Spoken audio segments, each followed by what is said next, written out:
Something else that happened last Friday that was very important that I wholeheartedly support was the Supreme Court decision as it pertains to Maryland. So let me read this to you a little bit.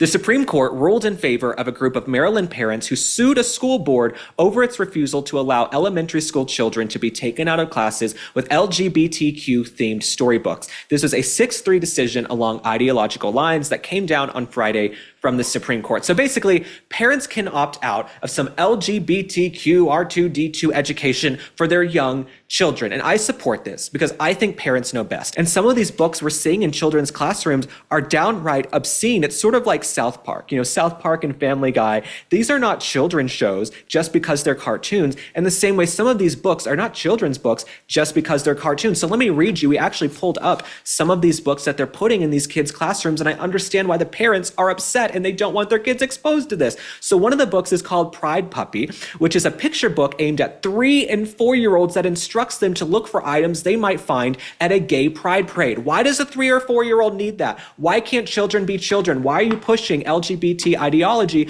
onto these young kids when their brains are sponges and they're malleable and they should have the innocence that children deserve? So in the book, they're looking for underwear, lip rings, drag kings, and late gay liberation activist Marsha P. Johnson, whom critics once noted was a sex worker. So why are children who are 3 or 4 years old being given this book called Pride Puppy to look for items they would find at a pride parade? Little kids don't need to be at pride parades anymore.